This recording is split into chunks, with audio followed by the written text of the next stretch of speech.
دوستان عزیز سلام. نشر امروزه برنامه ترانسفر در عمل را با مطلب ها از فوتزال وطنی آغاز میکنیم. نخست از آن میگویم که شوکت حلیموف به هیئت تیم فوتزال استقلال دوشنبه پیوست. شوکت حلیموف پس از 3 سال تیم سپر شهر خوجند را ترک کرد و به هیئت باشگاه استقلال شهر دوشنبه پیوست. رحمان علی شریپوف تیم سپر شهر خوجند را با دسته استقلال دوشنبه عوض کرد. با احتمال زیاد جانب‌ها برای 1 سال قرارداد همکاری امضا کردند. باشگاه فوتزال استقلال دوشنبه همچنین با عضو تیم ملی فوتزال ترکمنستان روشن آرز محمدوف قرارداد همکاری امضا نمود. درباره جزئیات قرارداد بعدتر معلومات داده می شود. استقلال دوشنبه بعد از آنکه همه طرفه پرقوت می شود با احتمالیت زیاد عنوان قهرمانی را از سارا کشیده می گیرد، ولی سارا نیز این مدت‌ها در گوشه آرام نایستاده صف خویش را پر می‌کند. عضو تیم ملی فوتزال تاجیکستان و سابق بازیگر باشگاه استقلال شهر دوشنبه فیروز بازمحمدوف در تمرین‌های تیم سارا کمپانیا قرار دارد. انتظار می‌رود که فیروز بازمحمدوف با دسته سارا کمپانیا قرارداد همکاری امضا نموده موسم جدید را در هیئت این تیم گذراند. یادآور می‌شویم که آخرین دسته دروازه‌بان 22 ساله کشور سپورت پالودن لانسوتی پولشا بود. تیم سارا کمپانیا شهر دوشنبه همچنین با فوتزالباز ایرانی محمد گیروند شرطنامه همکاری امضا می‌کند. در عین زمان لگنر 30 ساله در هیئت تیم با بازی سوپرجام تاجیکستان 2023 آمادگی می‌بیند. امسال باشگاه سارا کمپانیا در لیگ قهرمان‌های فوتزال آسیا اشتراک می‌کند. از این رو هیئت خود را با بازیگران پرقوت مستحکم نموده ایستاده است. قهرمان فعلی فوتزال مملکت بعد از آنکه موسم قبلی جایزه قهرمانی را به استقلال نداد، موسم فعلی با دوشنبگی‌های پرزورتر روبرو خواهد شد و دقیق نیست که در فوتزال ملی اخیراً که گپزنی اساسی می شود. استقلال سارا هرچند که سرعت مبارزه بین همدیگری را تا رفت بیشتر می کنند، سپر خوجند باشد به پرگی گداخته شد و بازیگرانش تیتو پریشان. با گپ‌های دیگر بگیریم، مشکلات مالیوی تیم سپر را حتی از سوپرلیگ نیز محروم کرد. یکی از تیم‌های پرقوت چمپیونات تاجیکستان آید به فوتزال باشگاه آوازه‌دار سپر شهر خوجند بنابر مشکلات جدی مالیوی امسال در سوپرلیگ تاجیکستان اشتراک نمی‌کند. الکی بازیگران این تیم برای خود دسته‌های نو را جستجو دارند. یادآور می‌شویم که باشگاه سپر شهر خوجند قهرمان تاجیکستان در سال 2020 می باشد. اینچنین دسته سال 2018 در لیگ قهرمان‌های فوتزال آسیا اشتراک نموده است. سوپرلیگ تاجیکستان یک تیم پرقوت خود را از دست داد. امید بر آن می‌بندیم که از موسم آینده این باشگاه آوازه‌دار کشور دوباره بر عرصه رقابت برمیگردد و تقدیر دسته یک وقت سپری با اعتماد ملت در فوتزال وطن به مثال دسته دیسینوست تلخ و تاریک نخواهد بود. در فوتبال انگلیسی باشد کارهای بازاری هنوز روزنه تابستانه ترانسفری گشوده نشده، کیها باز گرم است و تیم‌هایی که سر از ماه ایون بازیگر از دست می‌دهند الکی در جستجوی بازیگرانی نوند. مثلا دسته برایتون که زمستان لیاندر تراسارد را از دست داد و تابستان می‌تواند با مویسس کایسدو و الکسیس مکالیستر خیرباد نماید، الکی بر عوض 30 میلیون پوند استرلینگ بهترین نشانزنی واتفورد را خریداری نموده است. اینجا گپسری ژائو پدرو می رود. تیم انگلیسی الکی از گزارش حمله‌ور برزیلی 21 ساله تصدیق نموده بهترین نشانزنی نماینده چمپیونشیپ در همین موسم به صف تورنه‌ها می پیوندد. شرطنامه فوتبال بازی برزیلی با تیم مشکل ساز برای گرندهای انگلیسی تا ماه ایونی سال 2028 می باشد. در مورد ارزش 30 میلیونی بازیگر باشد قلمدار اساسی عالم ژورنالیستیک ورزشی فابریسیو رومانو نوشته است. خود ژائو پدرو باشد در 35 بازی موسم جاری چمپیونشیپ 11 گل و 4 پاس گلی به آمار گرفته است. اگر شود و این برزیلی هم بازیگری رفتگی از لانه‌های تورنه‌ها را به خوبی عوض کرده تواند، شماره این نفران گپزن در بازار باز لانه‌های تورنه‌ها را به زودی مهمان خواهند شد. گزارش نوبتی بازیگر به اروپا باشد به فوتبال روسی تعلق دارد و هرچند که رومان یریامنکو شهروندی کشور فنلاندیا را هم داشته باشد، چون نفری روستبار بیشتر در تیم‌های پرمیر لیگ روسیه برآمد می‌نمود. این بازیگر باشد چند فرصت می‌شود از مشکلات و بحران‌های فوتبال روسی خود را به کلی کنار گرفته است. این نوبت با مهاجرت داخلی فینی خویش به صف خانقه فینی گزارش کرد. شرطنامه نیم حمایتگر 36 ساله تا 31 دکبر سال 2023 است، زیرا از این بیشتر به دارنده شناسنامه فینی در فنلاندیا در این شرط و شرایط ها کمک کرده نمیتوانند. آخرین دسته یریامنکو خیفک فینی بود. او سالی پاران را نمایندگی میکرد. همچنین یریامنکو با برآمد خویش در صف تیم‌های سسکا، رستوف، روبین، سپارتاک، دیناموی کیف و دینزه و سینا به همگان معروف است. از فوتبال روسی باشد یریامنکو هنوز سال 2021 وقتی کوچیدن از رستوف کنار رفته با چنین رنگ گرفتنی کار به زودی به شهر مسکو یک پای هم قدم نمیماند. سرآغاز سخن سری ترانسفرهای انجام داده ریال مادرید میتوان گفت که تیم شاهانه بعد لیگ چمپیون‌های سال 2018 هیئت خود را به مراتب جوان نموده است. وینیسیوس و کاماوینگا الکی درخش خاصه دارند، در حالی که همگان در مادرید بیلینگم و اندریک را انتظارند. از بعد فینال سال 2018 هم هیچ بازیگر بزرگتر از 30 ساله به مادرید تاریخ بازار نآمده است. فینال لیگ چمپیون‌های سال 2017-18 حالت اصلاحاتی را برای ریال گردید. تابستان کریستیانو رونالدو از دست رفت و همچنین با چهره‌های دستان دیگر هم جدا شدند. از صف اساسی در باشگاه تنها 4 نفر ماندند: کارواخال، کروس، مودریچ و بنزما. از میان نفرانی از تیم شاهانه رفتگی باشد اینها بیرون شدند. از میان بازیگران مهمی که خردتر از 29 ساله بوده اوج اعلای ورزشی خود را پس سر کردند. مادرید تنها رافائل واران را جواب داد. اما با وجود جراحت‌ها در منچستر یونایتد احتمالاً ریال از چیز خبردار بود. همزمان ریال بعد آن فینال دراماتیکی در سال 2018 تئو ارناندز و ماتئو کاواچیچ جوان را گسیل نمود، ولی آنها را بازیگران مهم صف اساسی گفتن نادرست است. در موقع چهره‌های رفتگی باشد ریال اصلاً بازیگران جوان را خریداری می‌کند. باید اشاره نمود که ریال در خریداری بازیگرانی تا اوج اعلای ورزشی خویش قرار داشته 440 میلیون یورو مصرف نمود و به این روی خط باز مندی 24 ساله شامل نشده است.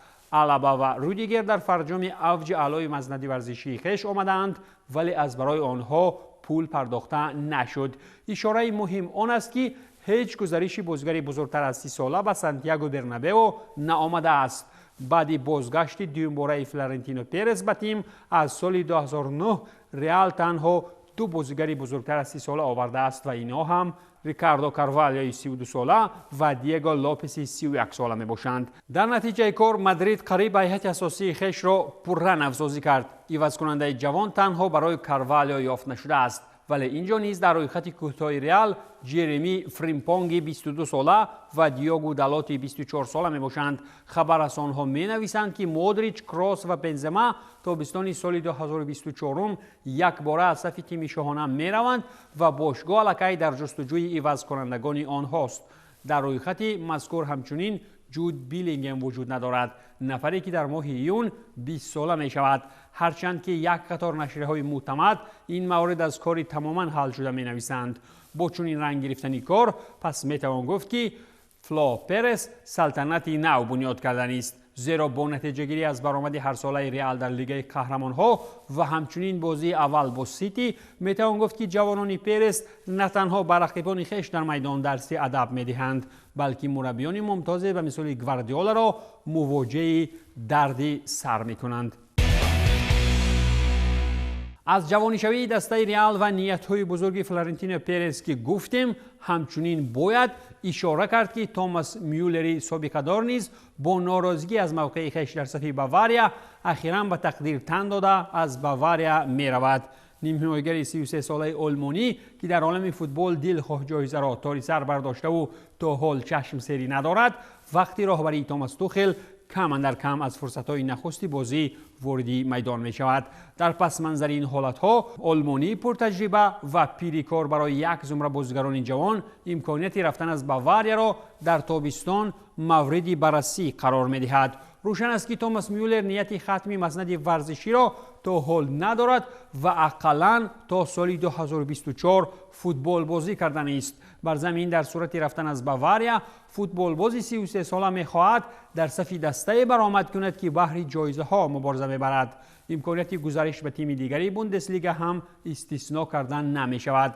این زمان هیچ گفت و شنود میان توماس و رهبریت باواریا نشده است و میولر هم از جانب رئیسان خویش هیچ تعریف نشنیده است. اطلاع داده می شود که میولر خسته شده است تا برای نهمین مربیش در باواریا ارزشمندی خویش را اثبات نماید. اگر وضع میولر تا این درجه به قول وخیم باشد، او را ضرور می آید که به خاطر مبارزه بهر جایزه ها و چمپیونات دیگر گزارش کند، زیرا در آلمان باواریا در راه جایزه ها کم در کم حالت رقیبانش را نفس کشی می ماند. اگر کار تماما راه حل خود را نیافت، روشن خوجند نیز دسته هایی می باشند که هر ساله خیالاً بهر جایزه ها در وطن مبارزه می برند. در ایتالیا باشد، روما با باوری زیاد به نیروی خویش در بازار با بارسلونا از برای دفاعگر اینتراخت ایوان ندیکا سر به سر شده است و نمایندگان بازیگر علاقه با ژوزه مورینیو ملاقات اولیه هم دایر کردند. اگر کلی کارها به درستی انجام یابند، دفاعگر تیم دارنده جایزه لیگ اروپا چون فوتبال بازی آزاد به صف تیم ریمی گزارش انجام می‌دهد. شور دیاریو سپورت می‌نویسد بازیگری مذکور همچنین به بارسلونا پسند است، ولی برهین فرانسوی 23 ساله روما نیز در مبارزه میباشد. خودی سرمربی ریمی ها ژوزه مورینیو ندیکا را از هدف‌های اصلی بازاری نامیده 3 کارمند اگنتی AMS Talent Consulting که منفعت دفاعگر را حمایت میکنند به قرارگاه روما آمده با متخصص پرتغالی ملاقات ها هم گذرانیده‌اند. اینجا اگر از درگیری های بازاری روما و بارسلونا چیزی را به یاد بیاریم، محض تیم کاتالانی بود که مالکوم را یک زمان از فرودگاه وقتی سفر به شهر ریم از راه گردانید و شرطنامه نوشته کرد. بازیگری که علاقه در زنیت شناسنامه روسی گرفته و از یورو فوتبال تماما فراموش کرده است. روما امکان دیگری دست به گریبان شدن با بارسلونا را از دست نخواهد داد و اینتر میلان دارد نفرانی را که به قول از پشتشان در بازار کاتگوری کند. اینجا گپسری دروازه‌بان آفریقایی اینتر اندره آنانا می رود که از برایش کم در کم 50 میلیون یورو طلب می کنند. خودی دروازه‌بان باشد به منچستر یونایتد و چلسی پسند است. از روی معلومات های به قول به جایی خبررسان جانلوکا دی مارسیو، دروازه‌بان میلانی ها به چلسی و منچستر یونایتد پسندی دیل بوده و جانب تیم فعلیش تا به حال پیشنهاد دقیق آمده است و احتمالاً خبر و آوازه ها اطراف این گزارش را از عملهای دقیق هفته های نزدیک از هم جدا می کنند. اینتر از برای دروازه‌بان خویش کم در کم 50 میلیون یورو طلب می کند و این هم نفر است که تابستان قبلی چون فوتبال بازی آزاد به ایتالیا آمده بود. در موسم جاری دروازه‌بان 27 ساله کامرونی 22 بازی در سری آ گذرانیده 19 گل سر داده است. اگر منچستر یونایتد و چلسی در مورد خریدن آنانا سخت دست به کار شوند، پس 2 دروازه‌بان اسپانی در لندن و منچستر به گفت مردم دقیقاً تلخ کف می شوند. 2 گرند یوروفوتبال که یکی مدام در لیگ چمپیون ها شاه است و دیگری محض در همین چمپیونات گدا بهر بازیگری اسپانی تیم قدرتمند بوندسلیگا چشم علا کردند. اینجا گپسری ریال و باواریا می رود که به دانی اولمو از اربی لیپزیگ سخت نیاز پیدا کردند. چطور اعتماد بخشترین خبررسان فوتبالی فابریسیو رومانو می نویسد کاتالانی ها دیگر نمی خواهند که سابق دستپروری خویش را به وطن برگردانند و محض این حالت برای ریال و باواریا پرزنی بالای رسته های بازاری را آسان تر می کند. شرطنامه بازیگری منتخب اسپانیا با برزگاوان لیپزیگ باشد تا تابستان سال 2024 مهلت داشته خریداران احتمالی می توانند فرصت های نزدیک اولمو را به ارزش قلع‌تری به دست آورند. چهره سابقه دار و صاحب احترام بارسلونا سرژی بوسکتس باشد تابستان صف اساسی تیم کاتالانی را ترک خواهد کرد. فوتبال باز خود در این باره به همگان گفته است. مهلت شرطنامه نیم حمایتگر اسپانی با تیم کاتالانی سنه 30 ایونی سال جاری انجام می‌یابد. چطور مارکا خامه می‌چکاند بازیگری 34 ساله قرار کرده است که با انجام موسم جاری از بارسلونا رود. پیشتر باشد خبر داده میشد که اسپانی‌ها نسبت بازیگر خویش پیشنهاد از جانب اینتر میامی و یکی از تیم‌های عربستان سعودی در دست دارند. بارسلونا رسما در مورد رفتن سرجی بوسکتس بعد انجام موسم جاری اعلان نمود. برایم شرف و افتخاری بزرگ بود که امکانیت حمایت رمز بارسلونا را داشتم، اما همه چیز انجامی خود را دارد. این قرار آسان نبود ولی وقتش رسید. به همه آدمان و مخلصانی که در این سرگذشت مرا همراهی نمودند تشکر میگویم، گفته است نیم حمایتگری دستان 34 ساله بارسلونا. سرژی در صف تیم کاتالانی 718 بازی گذرانیده است که این سومین نشانداد در تاریخ می باشد. این بازیگر صاحب آمار 18 گل و 40 پرتافت گلی است.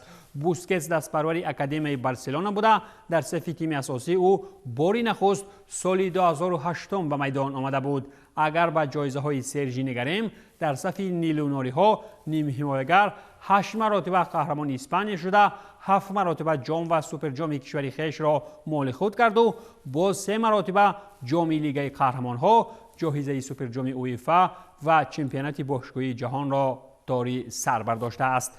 تنها همین را علاوه میکنم که وقتی خیربادی بوسکتس با بارسلونا، ما اشکی شش قطار نفری سابقه دار و گریه های آهنگدار مخلصان اشدی نیلوناریان را میبینیم و خلاص.